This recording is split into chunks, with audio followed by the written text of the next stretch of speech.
One of the initial reasons for exiting, getting out of the W-2 job was that my mother passed away in her early 50s, right?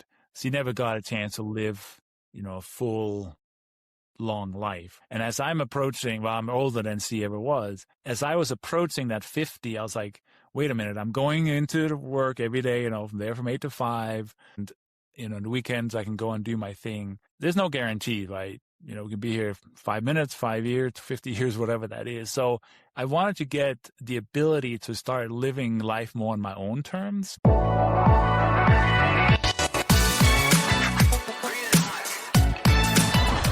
This episode is for entertainment and information only. The opinions expressed are not professional advice, and listening does not create a client relationship. Always consult your own qualified professional before making any financial, legal, or health decisions. Welcome back to the Healthy Wealth Experience. I'm your host, Chris Hall, and today we are diving deep into the mindset of a man who traded the corporate IT world for the world of high-level real estate syndication. Jens Nielsen has closed over $100 million in real estate deals, but more importantly, he's a master of the passive side of wealth. This is exactly why I started this podcast, to teach you unique ways of making money that don't just fill your bank account, but actually improve your quality of life. Today, we're talking about building a portfolio that supports your health rather than just consuming your time. Jens, welcome to the show. Thanks, Chris. I'm excited to be here today. Great. Glad you could be on it.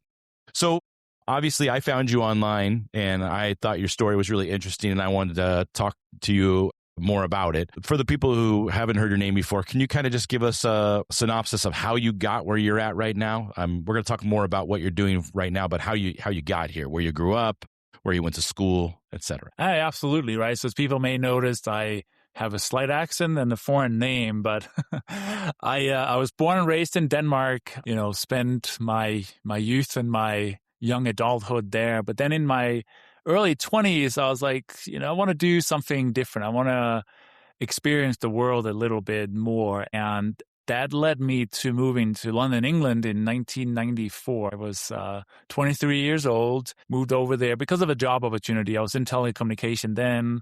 It was exploding, and I got an opportunity to go over there and work for a startup. So that was really fun.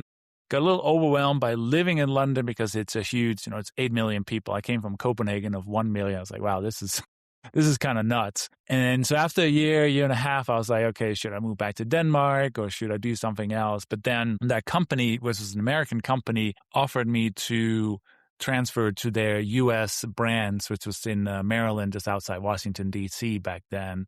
And I was like, yeah, that sounds pretty interesting. I'm in my mid-20s and, no real commitments. So I moved to the U.S. in 1996. So it's been 30 years this year, which I can't really fathom. It's been so long. And, was in the technician role in this company. And you asking about school, that was also the time where one of, my very influential boss I had at that time said, hey, Jens, you probably should go and get an education if you want to continue to have, opportunities for career growth and so on. So I ended up going to University of Maryland, getting my undergrad and graduate degree in computer science while I was working full time and bike racing and stuff like that. So that was a busy few years. And I also met my now wife there in the mid 90s there. We actually been married for 25 years this year. So lots of things happened then, but did the typical thing, right? Did the corporate world, from that startup to large corporations to local governments to Native American tribes. And that also led me west. After about 10 years in Maryland, we couldn't stand the crowds and the traffic anymore. So my wife was like, well, I'm going to move to Albuquerque, New Mexico. I was like, wait, what? Seemed a little random. No, it wasn't as random. We had been there before and she had some family. But moved out here 20 years ago and, various jobs, moved around a little bit. We're in Albuquerque for a while, then we moved to Durango, Colorado. And in 2020, we moved to Santa Fe, New Mexico, where I live now. And I started about 10 years ago, started investing in real estate. And, we'll obviously get into why the shift from the corporate world into real estate. But that was, my life in a few minutes, I guess. Yeah. So you were working in Albuquerque, New Mexico, and you decided to start buying real estate. When was it where you flipped the switch and were like, I want to do this more? I don't want to just be, because I think there's a lot of people who are casual real estate investor who have like maybe one rental units or two. But how did you take it from like just having a little bit of real estate into like, no, this is something I want to do for a living? Yeah. I was actually living in Durango, Colorado. So I had moved up there. And kind of the pivotal moment was I was in my mid 40s and I was like, wow, I don't want to be in the IT world or the corporate world for another 20 plus years, right? Because like that sounded like a long time. So real estate came up as the one avenue that could potentially lead to some, decoupling my time from my income. Initially, it was just like to create passive income, to find a way to leave my job and so on. That was the initial goal. Then and then we started very slowly investing in Albuquerque because that's the closest, biggest city to where we lived and where the numbers made sense there 10 years ago. So we started investing there, and over a couple, 2 or 3 years, it's from small deals we were buying ourselves to joint ventures to like getting into like some mentorship programs and deciding that, wow, this can actually, it doesn't have to be this slow passive thing that's going to take, a long time. We can actually make a business out of this by, scaling up and raising money and growing bigger and so on, right? So that was kind of the path that I started taking there after the initial first years of smaller investments. Okay. So what was your first unit that you bought? It was a 4-unit deal in Albuquerque, New Mexico. I think we paid $117,000 for it or something like that. Yeah, back in the good old days, right, where you could get. Now, let me put it this way. It was not in the best part of town and a very old property. But hey, it worked. I had property management on there and it was cash flowing and we kept it for a few years and sold it and rolled it into something else. What tell me a little bit more about the joint venture part of it. Like at what point did you go, I should bring people into this? Yeah, this is kind of where that eye-opening idea of, well, I can invest by myself, but I can only do so many deals every year, from the pure capital standpoint. And I knew I wanted to grow bigger. That was before I really understood the idea of, syndicating and raising money from a bunch of investors. So I approached my then broker and said, hey, Chuck, if I find a deal that makes sense, if I underwrite it, if I, bring my own money and a couple of partners in, would you want to partner? Because I needed him on the ground, needed his credit worthiness for the loan and stuff. So that was in 2018. I found this 38-unit deal that was in a pretty decent part of town, pretty tired looking, out-of-state owner. He just hadn't really put money into it. And we paid $1.2 million for 38 units back in 2018. Now, it needed a lot of work. I think we ended up putting another $600,000 worth of, CapEx into it because of everything that needed. But we're in for it all in at 1.8, I believe. And we still have that deal. It's cash flowing like crazy because we have been refinanced it several times, once at least, and so on, right? But that opened my eyes to the fact that people want to get into real estate, but they may not want to do the work themselves. That they're happy to park money with somebody else. Now, so in that deal, you say you're underwriting it. For people who don't understand the terminology there. What does that mean that you're going to underwrite it? Yeah, basically just look at the cost to buy it, look at the rent income, what are the 38 units, what is each tenant paying, what are all the expenses, because it's not only, you get money every month from the tenants, you also have expenses, taxes, insurance, utilities, repairs and maintenance, and all these different things, right? So you have to balance between your income, less your expenses, less your debt payments, and now the money left over at the end of the day, right? That's the definition of a profitable property, the money left over. And, some deals there is, some there aren't, right? But then you also look at the projections, because rents were in the $500 or $600 range when we bought them. And we knew we're looking around. It's like, okay, a nice updated unit, make it, $700, $800, $900. So there's some what we call upside that you can improve the units, you can raise the rents, and therefore you improve the value of the property by generating more income every month. So now I see a lot of people online. They're always talking about, buying rentals and things like that. And the one thing I see them talking about all the time, and you kind of briefly mentioned on it, which is why I want to touch on it. They're talking like, like we don't pay taxes on capital gains if you take it through a loan and blah, blah, blah. They're always like refinance, and pulling cash out.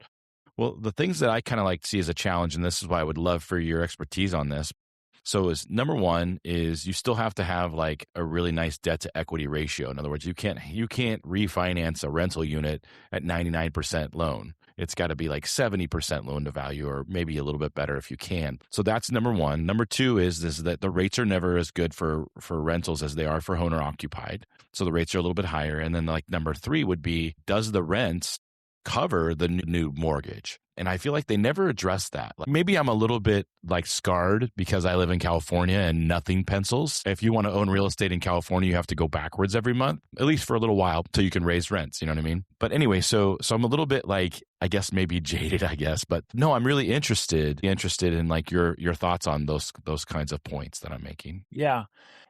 You're absolutely right. You got to make sure that the debt you put on the deal supports the income, right? I mean, the income supports the debt you put on the deal so that you're not feeding it every month, right? And the way that we have seen that work is that we buy something at a low enough cost that there is enough upside, right? So this deal that we bought, we're all in for $1.8 million. Well, after, we do all the work, we raise the rents, 2 years later, this thing may appraise for $2.5 million. Now, it's not like, a house that's like an average house in California, I guess. But the key is on residential, they look at the neighbor's house and it's sold for this. Well, that probably means your house is similarly valued if it's same size and quality and whatnot. Apartment buildings or anything commercial real estate, it's all about the income, right? The bank is going to look at the income and say, okay, this property has a net income, all the income, rent incomes minus all the expenses of, let's say it's $100,000 a month, whatever, we just bring a number out there. Then they'll say, okay, of that, we need to cover the debt at 125% of the debt, monthly debt payments. I don't know what the math is here, right? But it will be somewhere in the $70,000 a month. It's the max you can pay on your debt to have that 120%. 1.25, 100% debt service coverage ratio. That's how the bank is going to look at it and say, okay, we can lend you, $2 million on a $2.5 million deal, right? It's simply how they do it. And there's a couple of things that really impact is one is, have you created enough value to get the net income, and what are interest rates like, right? We believe in this deal, we bought it in 2018 where rates were, in the sixes, slightly lower than they are now. Then we know what happened in 2020. I can't remember if we refied in 2020. Rates really dropped so that you can get more money because your monthly payment is lower because of lower rates. Now, it creates a huge amount of risk because commercial loans are, 5, 7, 10 years. At some point, you have to refinance it. And if your mortgage rate goes from 3 to 7%, you have a bit of a problem because you may not be able to refinance that loan into a higher value. You may even have to come with money to a close or something like that, right? Okay, So yeah. I covered a lot of stuff here, Chris. I'm happy to dive into specific details. Yeah. So I think the like the take home message for me was, I think you said like it still has to pencil. And so like all these people who offer, advice on Instagram and Facebook and stuff like that. And I know that you do coaching and consulting as well, but I feel like they're always just trying to like maybe grab your attention, but I feel like it's disingenuous to not go like, it has to pencil. We're in this for investments, right? We're not in this because we want to just own as much real estate as possible. But so at what point, like, so when you do a syndication deal or something where you grab a bunch of people and you all kind of go in together, you're managing the deal, you're managing the expenses and the ins and outs and stuff like that. Or do you have a property manager, or are you the property manager in these situations? We always have anything apartment related. We always have property managers on there. For a hot moment, I was co-managing a small mobile home park in Colorado because it was close to where we lived. I was co-managing it with my partner, and oh my God, I don't like that. Takes the pass about a passive income, right? Oh my God, no. God bless the property managers, but it's stressful, right? Because it's always that call on Sunday night where the plumbing is backed up, the heat is out or whatever. I don't want to deal with that, right? You got to have... Right as you're supposed to take your first bite of the meal. Yeah. The phone rings.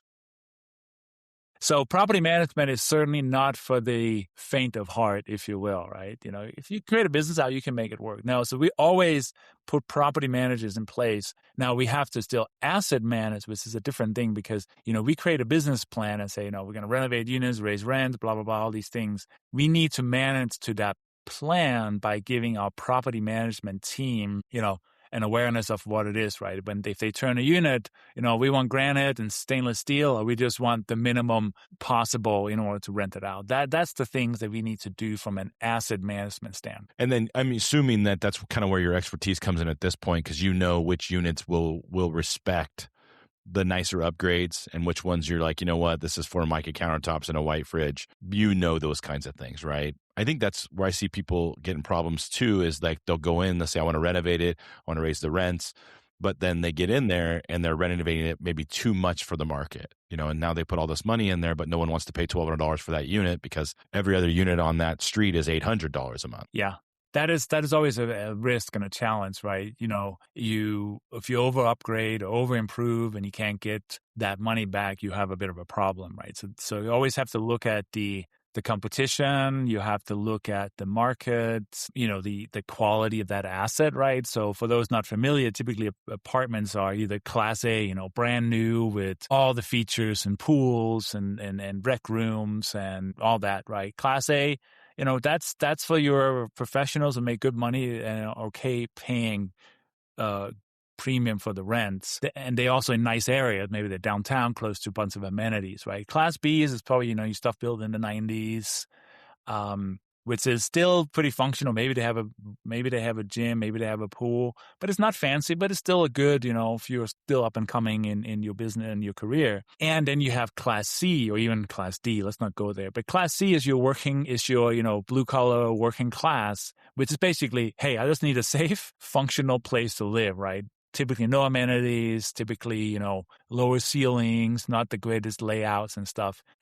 You're not going to get extra money for making it fancy because people just can't afford it, right? If people want something nicer, they're going to go to a higher asset class to live because it's a better location and so on, right? So we have done a lot of Class C stuff, which can be very, very profitable, but you got to be careful about the money you put back into that deal. Right.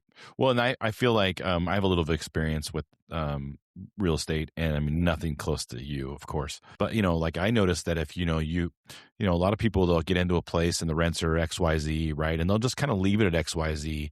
And what they don't realize is the market continues to climb. And if you leave it at XYZ, you're going to start lowering the quality of the renter that you're going to get out of it, right? So if you don't raise rents and stay with the market, you actually lose money, down the road, but also you're going to get a lower quality of tenant because you've made it more affordable for someone who maybe isn't good at paying their bills. So do you guys find that kind of like when you're in the Class C neighborhood that you're kind of like, hey, we need to make sure that we maintain a certain level of rents here so that we don't end up with, people who want to fix cars in the driveway?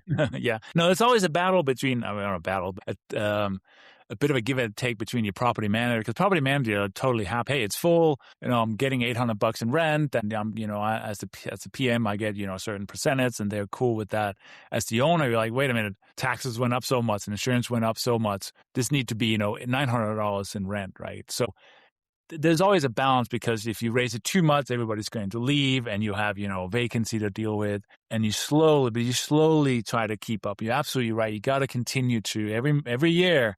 There has to be an increase. And this is not to sound like the greedy landlord. It's just our expenses are growing, faster than we can keep up with quite often, right? And if we don't have enough net income, we can't maintain the property, right? It becomes a deteriorating problem, right? So that's why we always have to continue that. It also creates a great buying opportunity, because if you have this mom and pop owner who has owned this property and they have, some tenants been there for 20 years and their rent hasn't been raised forever, they're leaving a lot of value on the table, right? So those are great properties to go and buy if you can. Now in California, they have like a lot of rules on how you can and cannot raise rent. Do they have rules like that in New Mexico? Luckily, there's a law in the book saying you cannot have rent control and every year they try to repeal it, but I think it is shown. I mean, I see it from a political standpoint. It sounds good that we're going to make sure these rich landlord doesn't screw you over. But the reality is that it causes all kinds of problems, right? Because then suddenly, why would I want to invest in New Mexico if I can go to Texas and they don't have the same rules and stuff? So it ends up, while it sounds good on on paper, it ends up being a capital flight when you do that. Now, we don't only own properties in New Mexico. We own in Oklahoma and Ohio and Pennsylvania and New York and stuff. And this is definitely, we see different municipalities, how they operate has a huge impact on how easy or how hard it is to operate in a certain city or state. Now, so you mentioned Ohio and Pennsylvania. Not clearly you don't live there. One of the sort of things that I've struggled with is that, all of the real estate that I own is where I live. And I guess the idea behind it in my mind is like, if I need to run over there and fix something, I can, although I don't want to do that. I definitely don't want to do that. But so it's, for someone like myself, it's like I have hesitancy to say, look, I'm going to buy an apartment complex in Ohio or Albuquerque or whatever. How was it for you to like shift from real estate where you live to real estate where you don't live? What was that like, and how do you feel that's gone for you? Yeah, so it was interesting, right? Because I totally get this feeling of safety if you can just run over there and deal with it, right? And initially, when I started 10 years ago living in Colorado, very hard to find anything that makes sense. So I very quickly decided, well, I may as well just go out of state, right? So Albuquerque is 3.5 hours away from where I lived. So it's not around the corner. I mean, you can get there, right. You can go there for the day and come back, but you're not going to go there to fix a toilet. That would just be insane, right? So I quickly, early on, decided I wanted to be an investor, not an owner-operator.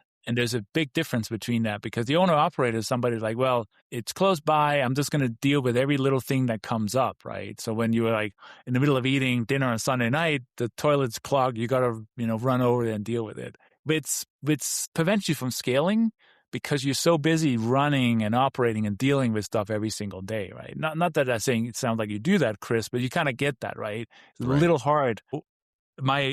Basically, by investing in Albuquerque initially, while I was living, 4 hours away, taught me that, hey, you got to find a good property management company that you can trust to do the work, to renovate the units and manage them and fix problems as they show up and fill them up and collect the rent and all these different things, right? That's the first part. And then, don't just buy it sight unseen, right?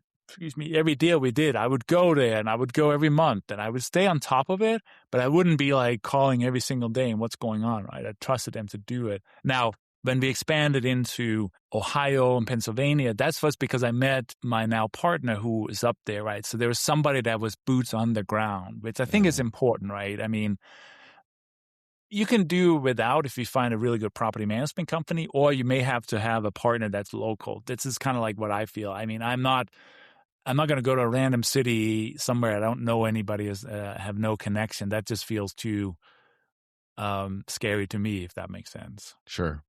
So when it comes to property managers, one of the things I like in the beginning, I tried to run my own unit. I actually bought a duplex as my first home. I lived in one half, rented out the other half.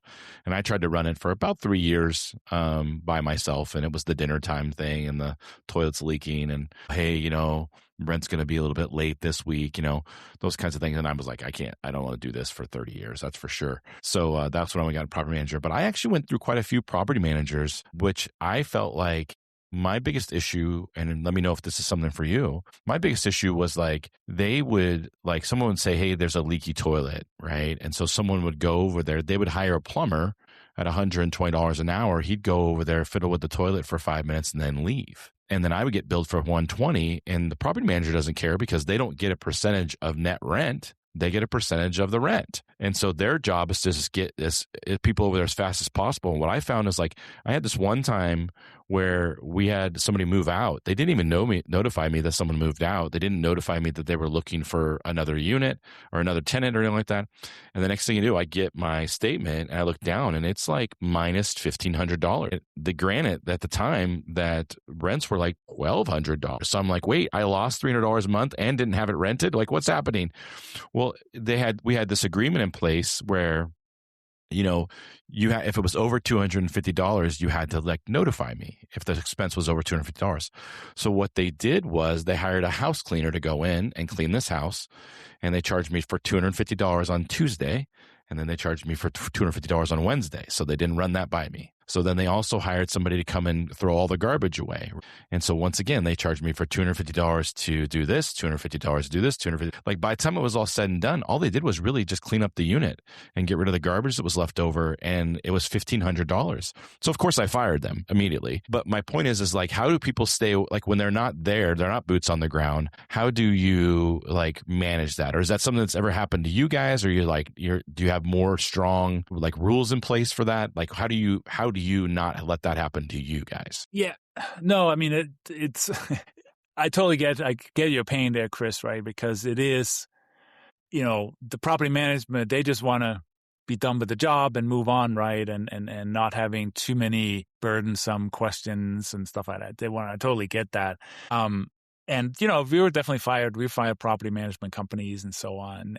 It's a difficult business to be in as the property manager, as I said earlier. Yeah, but for sure. What I've learned there is, especially, I've been at the same property management company in Albuquerque for 10 years, right? And I'm partnered with the owner on some deals and stuff. That makes me a little biased. But what they do is they have their own maintenance people. So they don't call the plumber. I mean, if it's a major, it's blocked, then they gotta get Roto-Rooter out. That's one thing. But if it's just simple things, they have their own maintenance guys. They may charge $30, $35 an hour, right? That's much cheaper than the plumber and so on. So they try to do as much as possible in-house. That's one of the reasons why I hired them, that they have, if they manage thousands of units, so they have their own staff, right? So that's big there. They understand that they're mainly in the Class C space. They understand that every dollar matters here, right? And one thing they do is every time a unit goes vacant, they will go in there, they will inspect it, and they will send me and say, okay, this is what it's going to cost to get it ready for the next person, for the next tenant. So, I know up front roughly what it's going to cost. That manages my expenses. I think one thing, it slows the process down a little bit because it may, someone moves out on the 1st, they may not get it to me until the 5th. I say yes, they get started. So I probably increase the time of vacancies a little bit, but at least I don't have all these they charge me $2,000 without me knowing why. So right. It's a give and take there. And they're supposed to call me if it's more than $500 sometimes. And I always say yes because, like the water heater's broken. It's like, no, don't reply. I mean, I'm going to say yes anyway, right? But, so. There's accountability factor to it. You know what I mean? Yeah. That's the whole idea behind it. But I think what you said is excellent, is to, if you can find a property manager, and again, this might not be for smaller towns, but if you can find a property manager that has in-house maintenance, I think that's a really sort of the take-home message on that, is because they're going to be on it to get it going. And that's probably a profit center for them, but it's more than a profit center. It's probably like a value add for them. So they want to do a good job for their landlords. I actually really like that a lot. Yeah. And Chris, another thing, if you can find a property manager who also owns properties, now there could be a little bit of a conflict of interest. So they feel, house A or house B, but they also understand that they can't just run this expensive property management company, right? They want to make their own properties being profitable as well. So that may be another thing. Yeah, no, that's really good. I feel like, it's like anything else, right? It's having a trusted professional to work with. So like pivoting on that, actually. So at what point did you decide to go from like, passive income for yourself and, maybe a handful of friends or business partners to like more of like a coaching and consulting side of it? Like what point did you go, hey, I'm pretty good at this, I should teach people how to do this? Yeah. I mean, as we started growing, right, after, 3 or 4 years as, having my W-2 job, doing this on the side, I realized, no, we can actually create a business out of that, right? And that's where we started moving into buying bigger properties, getting passive investors in, and so on. But then I also realized that I didn't have the skills. So I didn't have all the skills needed to be successful in that space, right? I needed to get around other people that were ahead of me, that had done it before, so I could, learn all these different things. And then that taught me the value of getting educated, right? I mean, of course, we know we should get, but if we want to be a doctor, we should get a college degree and stuff like that, or IT, whatever it is. But later on in life, maybe there's this like idea. It's like, well, I've been here long enough. I'm smart enough. I can figure this out. Well, maybe not. So I decided I wanted to invest in my own education at that time. Then we started, doing bigger deals and learning more. It's like, wow, this is really cool. And I probably know enough now to teach people because I'd been in the business for 5 years, I can probably teach people how to invest or do a smaller deal, a duplex, a fourplex or something like that. With the goal of, as I was getting more experienced, I would then scale up my ability to help the next generation of investors, right? So there's two reasons for it. One was, hey, I was quitting my W-2 job and I needed something to do, but in addition to just investing in real estate, right? Mm-hmm. And this was my way of just giving back, connecting with people and expanding my network. And the other one, like, hey, real estate income goes a little bit like this, right? Some years really good, some years not so good. So this is another way to kind of earn additional income on the side, right? To smooth out kind of that income thing, right? Which then has led to, well, this is a lot about service. This is about helping people, grow their wealth, grow their investments and stuff. And now it's much more into mindset coaching and consulting. So it has also changed over the last 5 or 6 years doing that business. Now, when you coach people at this point or do consulting, do you typically try to get them to like stay in that 4 units or less type of a zone if they're kind of brand new to it, or do you try to say like, listen, let's get you and 6 other people, we'll put the money together and we'll go buy a 24 unit somewhere? Like, which one of those is like more, or is it sort of case by case basis? Yeah, it's a little bit of a case by case, and I would say as the investing landscape has changed over the last 3+ years, as interest rates have gotten higher and stuff, there's actually a diminished interest in investing in real estate, which I don't really get because it's a great time to invest, but there's a diminishing interest in it. It doesn't mean that people aren't investing, but people are not as aggressive as they used to be. So I would just prefix that with saying that everybody 5 years ago, 4 years ago, everybody wanted to invest in real estate. This definitely has changed in the last few years. So when I was really focusing on helping, it was, maybe you want to figure out how to buy your first duplex, but it was more the people that wanted to grow their business, that wanted to create an actual business out of it, the ones that we're working with. Now, it's interesting, as I said, it has slowed down. I'm starting to see a little bit of the interest going up again, but I then pivoted to say, well, I don't just need to work with real estate investors. I can work with anybody who's trying to grow their business, who's trying to become a better leader or transition out of their job or whatever that is, right? So I expanded my skill set on the coaching side over the last 2 or 3 years. Okay. So Jens, you're not just a real estate coach and consultant. You're a business coach and consultant. Yeah, I'm a certified high-performance coach with this mindset and personal growth. And I'm also, a business consultant, small business consultant, leadership coach.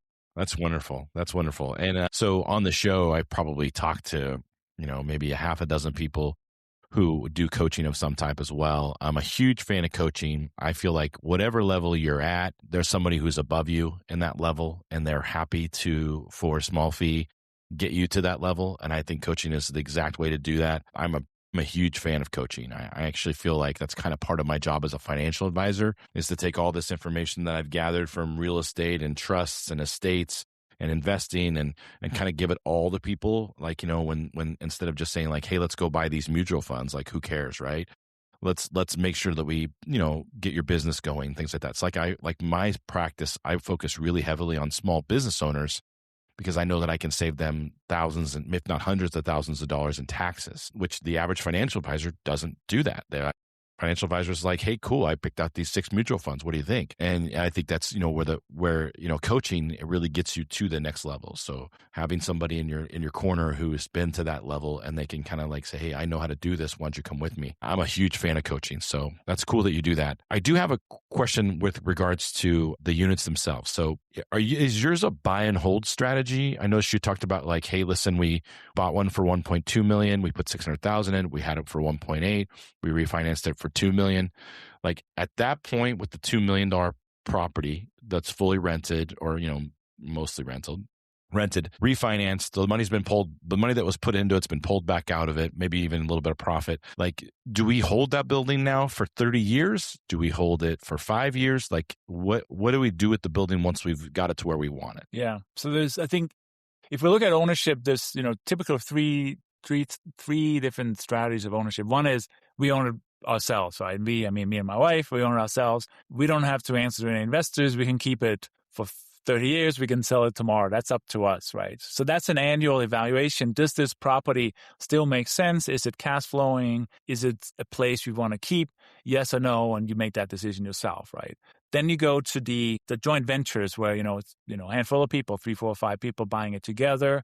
Typically there will be some managers of that, and they do the same thing. Hey, does this deal make sense to hang on to? And if it does, let's just keep it. If it doesn't, let's talk about selling. I mean, I am a buyer and a holder of real estate if it makes sense, right? If the neighborhood is deteriorating, the market is deteriorating, why hold on to it, right? But if it generally works, definitely hold on to it. Now, we go to these bigger deals, the syndicated deals, when we may have, 20, 30, 40 investors in, we typically come up with a business plan and say, hey, this is a 5-year hold, a 7-year hold, a 10-year hold. So there's some sort of like not an indefinite exit plan. There's some exit plan that we behold our investors to, so that they are aware of that, right? Creates a little bit of this like, well, the goal is to increase the value as much as possible so we can sell and give money back to investors and so on. Right? Even, for example, we bought an industrial property end of 2014, so a little over a year, and we fixed it up. We got a great tenant in there, and we started looking like we can probably sell this and make a lot of money on it. And we're under contract, and it's going to be something like since you're a financial advisor, IRR, right? It's going to be something like a 25, 30% IRR after 17 months of ownership. That's going to be hard to beat anywhere else, right? Mm-hmm. So we're like, right. If we sell it now, the IRR is going to be much higher than if we sell it for slightly more in 3 years, right? Right. Because the investment time is shorter and a 40+% ROI on that deal, right? That makes sense to sell it right now because we probably created all the value we can, and we don't have the risk of having to renew an industrial tenant in 3 years, right? Well, one of the things I've noticed with my duplex was like I've owned it for 30 years now. So it's, first of all, I bought it for $87,000. It's worth $420,000 now. But I have zero depreciation coming out of it because I've depreciated out that $87,000 over the last 27 and a half years. So to me, it's like I'm at this, center of the road kind of thing. Well, it's like, okay, well, do I just hold it because it makes money and I've refinanced it a couple times and it still cash flows and it's still got good tenants. And it's like, do I keep it or do I take that and 1031 that into something else that's going to allow me to depreciate and actually lose money on the deal, kind of a thing on paper? So do you ever deal with things like that, situations like that, where people are like, hey, I'm in this unit, but I'm not getting depreciation? Yeah. And depreciation, that's an important concept for some people. Not everybody can take advantage of depreciation schedule depending on their tax situation and all. I'm not a tax advisor, but you're aware of that, right? Not everybody can use the depreciation. So for a real estate professional or other business owners, we want to lose as much money as possible on paper. For others, it's like they can't really use it, so it doesn't really matter so much. So I think what I'll still look at, right, can I get a better return on my money somewhere else, right? If you were to 1031 your money into a new deal and you can make more money on it and you can still get a depreciation and you can use that, I would look at that. That may make sense, right? If I'm somebody who can't really take advantage of the depreciation or I can't find something that makes more sense, well, just hang on to it, right? I mean, that's kind of how I would look at it, right? Just to see where's your money best deployed, right? And then obviously it's going to require a financial advisor or a tax advisor, somebody to help you make those calculations, right? I have so many losses that I'm carrying forward. I'm afraid of the day that they're going to catch up with me. They're going to run out. So how do you feel about your life? We do talk about, this is the Healthy Wealth Podcast. We definitely want to talk about your life-work balance and stuff like that. How do you feel like your overall health has been since moving from like an IT corporate job to like more of this? And like what steps have you sort of taken in your own world to make sure that the work doesn't consume you? Yeah, that's great. I love it, right? So one of the initial reasons for getting out of the W-2 job was that, actually I'm going a little personal. So my mother passed away in her early 50s, right? She never got a chance to live, a full, long life, right? And as I'm approaching, I'm older than she ever was. As I was approaching that 50, I was like, wait a minute, I'm going into work every day, from there from 8 to 5. And the weekends I can go and do my thing. There's no guarantee, right? we can be here 5 minutes, 5 years, 50 years, whatever that is. So I wanted to get the ability to start living life more on my own terms, both from traveling, taking care of myself, my hobbies, my interests, and so on. And, coming from Denmark, both my parents have passed. I got a sister over there. I got some aunts and uncles and cousins. I wanted to still be able to go and visit with them when I wanted to and so on. Right? It was just as much around creating a lifestyle that would allow me to do those things, right? I'm still very active. I love to hike and ski and ride my bike. So I wanted that lifestyle that allow me to do that. So I create some boundaries around, my work, my physical activity, and so on. In the first I think the second year after quitting my job, I think me and my wife, I traveled like 7 weeks that year, right?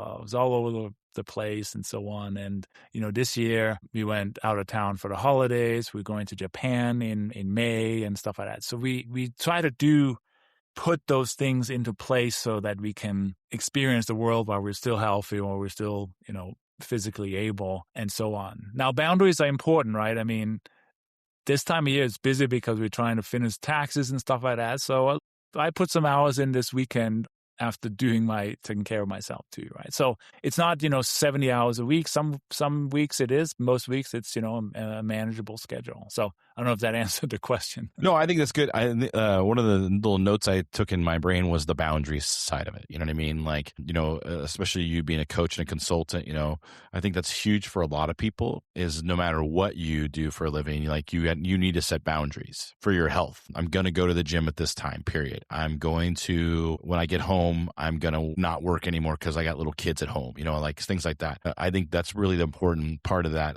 I took out of what you said was that you set boundaries for yourself.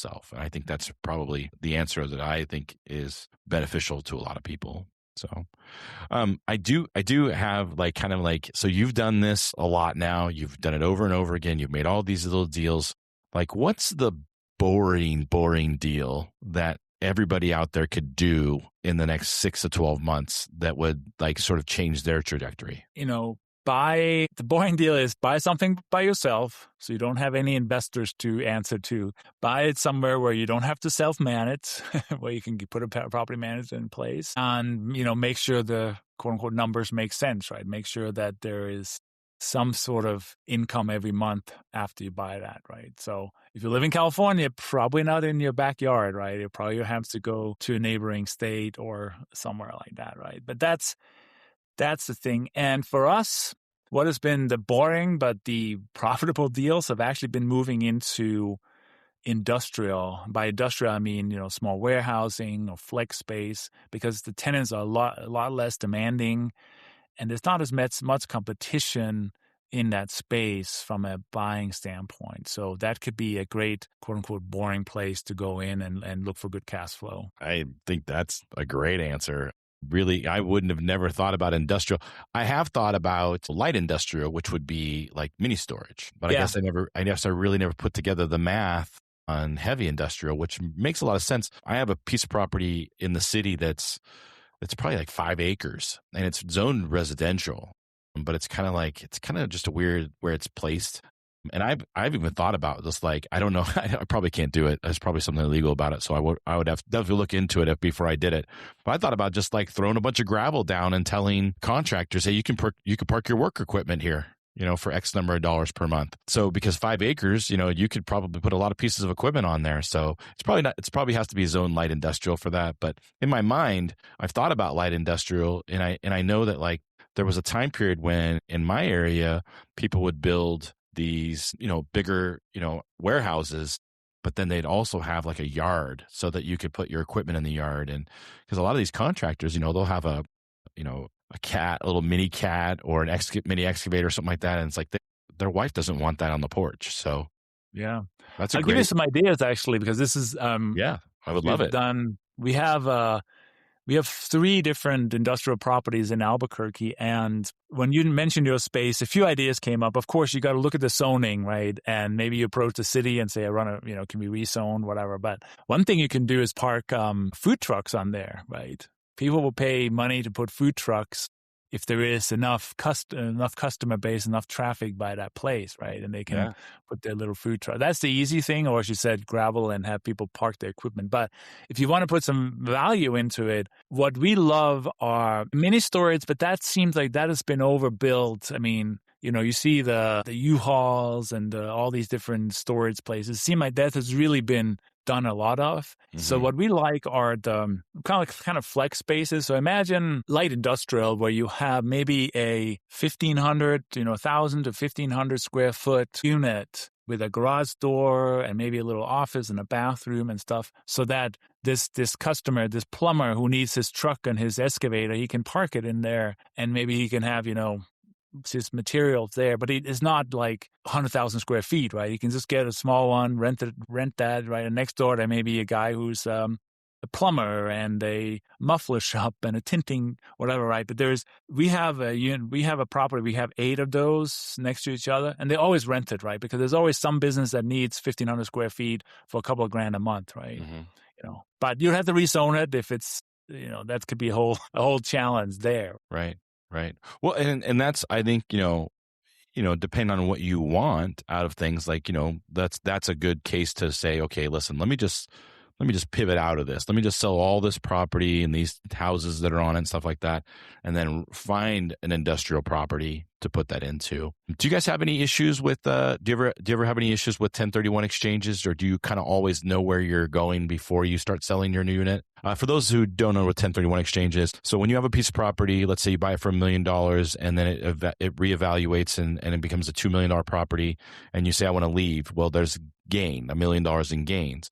You can avoid that by going in what's called a 1031 exchange, and then you basically can take that value and push it somewhere else, so you don't have to pay on the capital gains. That's for people who don't know what I'm talking about. But do you work with that? I mean, do you kind of like ever get caught up in that loop of like, hey man, we've got this thing for sale, but we don't know where we're going to go with it? Yeah. So it's challenging if you do what we call a syndication, because in a syndication, you really don't own the real estate. You own a share in an LLC, right? And I actually have this problem right now because we're on the contract to sell this, and I'm like, I don't know if we can do a 1031, and if not every investors want to go and stuff like that. So that's a little bit more challenging. We have definitely sold deals where we have just taken the capital gains hit there, and then maybe done another deal where we've done a new cost segregation and actually accelerated the depreciation in that year, right? That's what I was saying earlier. Pushing out pushing out all these losses ahead of you can be a challenge at some point. So when you have to recapture, yeah.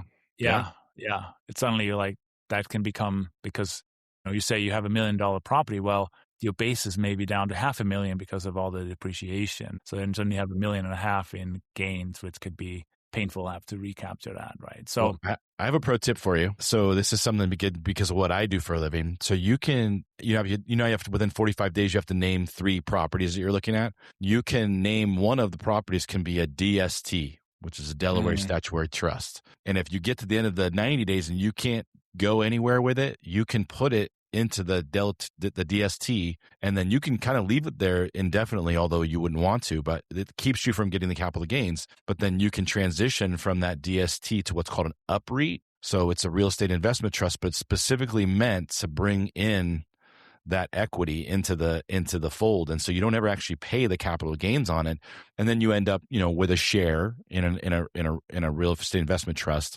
that brings in income and stuff like that. But it's a good way to, like, if you ended up with $1 million in capital gains, that could hurt. So it's a great way to, and you can actually sell off parts of that over time and then just realize the gains on that. Had you heard of a DST before? I've heard about it. I've no practical experience. So maybe you and I should talk separately about that, because I'd love to learn more. Absolutely.